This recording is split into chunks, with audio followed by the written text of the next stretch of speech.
what are some key important things, like 3 things you think about when warming up? When warming up? Yeah.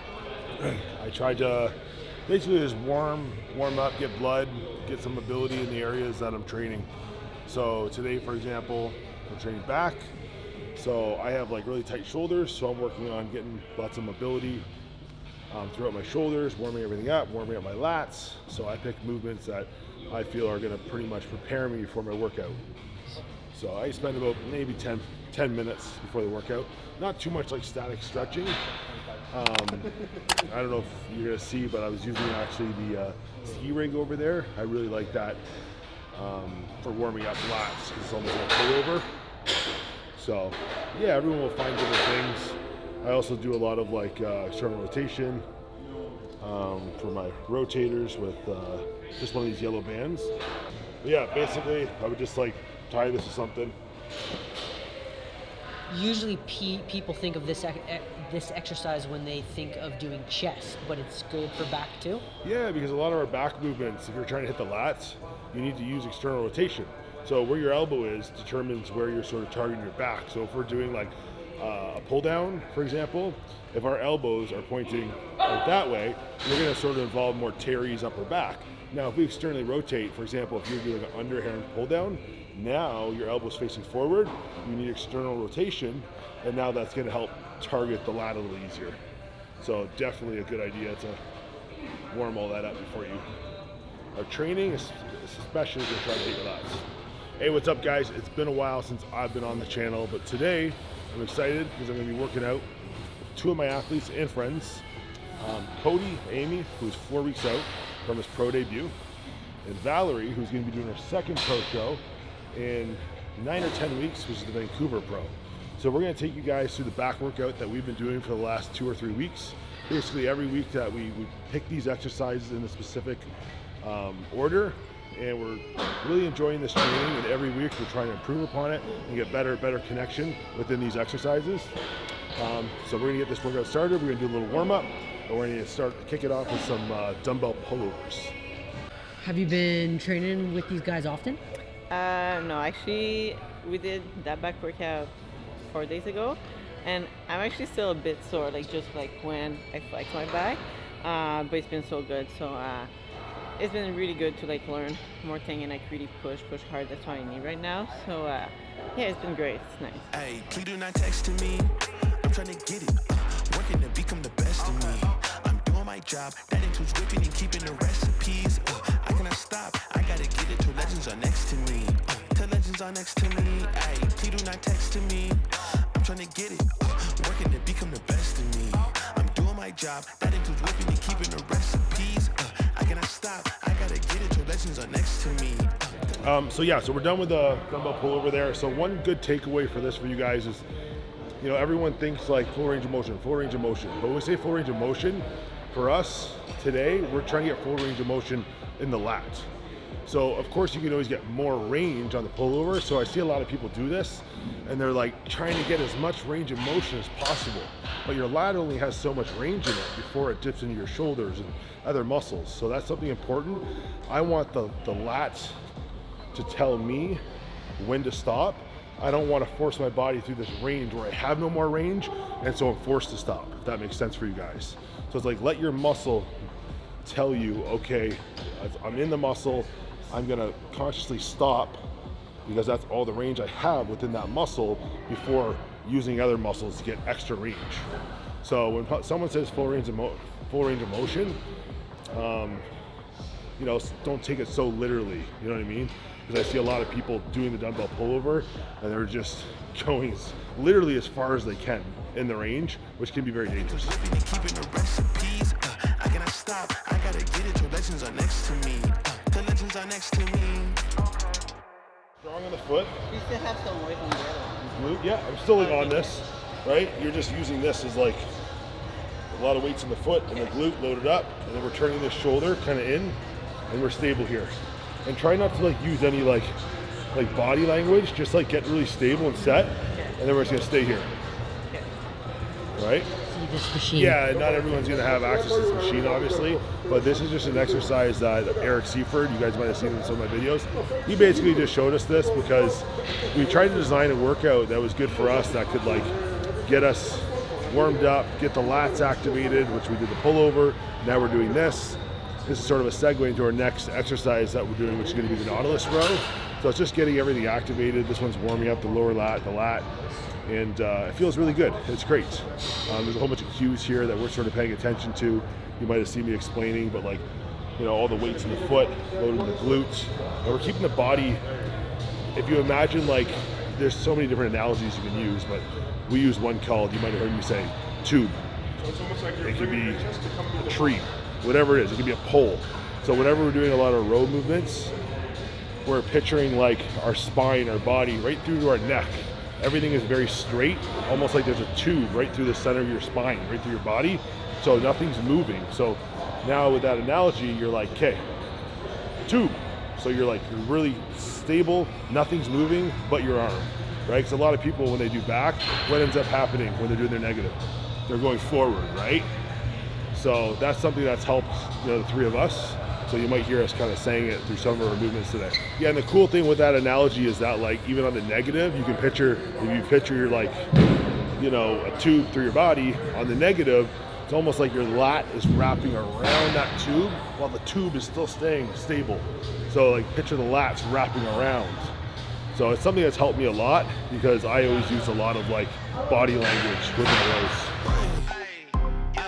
Okay, let it be known. I'm working hard when I ain't on the phone. This ain't a home, this ain't a phone. Grind never stopping, I'm keeping it cold. Unlocking the door with the holy key. You supposed to be this close to me, and hopefully you understand G.O.D. Maybe this code and I'm talking like no degrees. This ain't a fluke. I seen it way before it ever happened. He gave me the view. I had to put in my time on the TV. It coming in soon. I couldn't leave it all up to a variant or an experience. You gotta get up and do what it do. So complicated, homie, it's you. Always gonna wait until you in the mood. I've been running, came out gunning, stopped the fronting on your word. It's what you hear, not what you heard. I'ma hate on every verb. I'ma show you what it's worth. Every day I'm on the earth till they put me in the dirt. So a lot of people look at a machine like this and think, oh, pull down, right? Something above us that we're pulling. But this is actually a high row because the path it's following is, it's over here. It's not above us, it's over here. So the first part of this movement's elbow is actually traveling down, but once it breaks this point, it's going back. So it's a high row, right? So it's a very unique movement. If you had the opportunity to try this machine, it's amazing. But there's lots of other machines that sort of follow the same path. So anything that you're pulling that's sort of on this degree or angle in front of you, right? Where most pull downs are directly over our head, which is going to be a lot of elbow traveling down, right? Opposed to this way. Hope that makes sense to you guys. 5, you got one more. You got 2 more. You got 2 more. 7. Come on. One more. Make it hard. Slow. Pull. Good.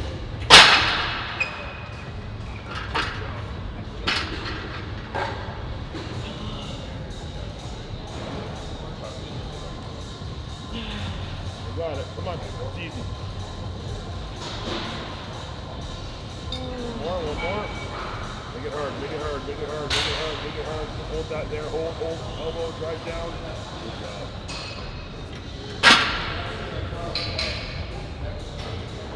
Like, we were just talking and she was basically saying, oh, like, I like the feeling of the lighter weight better. But when I was talking to her, and I used to think like this too, and sometimes I still do, but we're focused on like the fully contracted, shortened range of the motion, and we kind of think, oh, that's our outlook on the entire exercise. But you got to understand there's a place for like heavy load and there's a place for lighter weight. There's benefits to both of them, right? With a heavier load, you're going to maybe get a little more out of the negative, you know, maybe in the fully lengthened position when you first go to pull, where there's still a lot of benefits to the movement, right? So don't always just be so focused on like, you know, the fully shortened or contracted position of the exercise, because there's you know, a place for everything, right? So that's why with this particular style of training we're doing like 2 working sets. I like to do like 1 heavy working set where it's like, it is 8 reps. So we are getting like a lot of the benefits from the heavy load, and then we'll back it off and then do another failure set of say 12 reps where The load is lighter, so maybe we're able to get more squeeze or more out of the contracted position of the movement, but there's benefits to both. So I get the best of both worlds. Machine here is old school flex fitness pull down. We have made a modification and added these handles.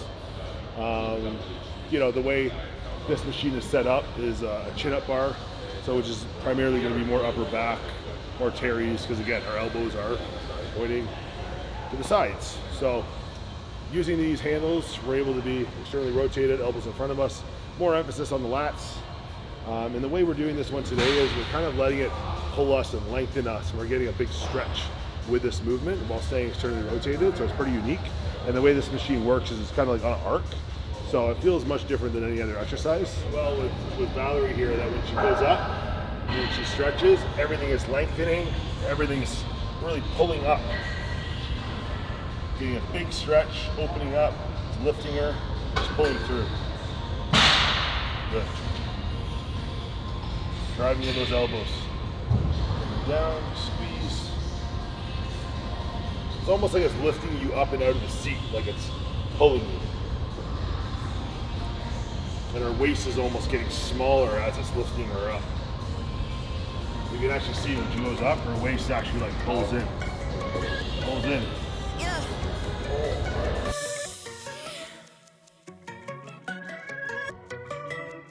I can never die, got a lit spirit. Billy on my mind, 99 digits. Cheated one easy, now we no limit. Bitch, I did the time, this is not a gimmick. Clocked in 10,000 hours, peaking Super Saiyan power. Making dough in my tower, kitchen got a lot of flour. Just got out my cold shower, peck a big bowl of sour. Smoke my own brand of flour, look down and wave to all the doubters. Hello, bitch. If you think you got advice for me, keep it to yourself, these bitches all think they so tight with me. Shit. Please tell me what you did, and I'm not talking about 500K likes on your pic, bitch. Y'all stay stressed about exterior, hot girl but her brain's inferior. Whoa, bitch, and my heart superior. Flow sick, iller than bacteria, serious. I kill it, that's on period. Like that's the, like you can see to the point, like that's, you know, where your lat inserts. It's cool. That's nice. It's all right. It's only gonna get better though. All right, guys, so that is a wrap for today's back workout. I hope you guys enjoyed today's workout. And that last exercise we were performing on the old school flex leverage row. One tip on certain row machines, specifically this one, because it's kind of angled, the chest pad is angled forward. So a lot of people, what they'll do is, because you're angled forward, they'll allow their bodies to really roll over it. But if you think of your body like that tube that we were talking about earlier in the workout, if you think about your neck, if you pull your neck back, you're already getting a full stretch when you're right here. You don't need to go any further forward, right? Where if my neck is like here, well then yeah, I need to go here to get that full stretch. But if I bring my neck back, it's pulling on my upper back. So when we're in this machine, if you guys roll back, you'll notice we're staying very upright, thinking about that tube, so we're not allowing our body to sort of roll over that pad to get that stretch, because we're already getting the stretch. So I hope you guys enjoyed today's workout. If you guys want to see anything else, make sure to comment down below. Thank you for all your support. Until next time.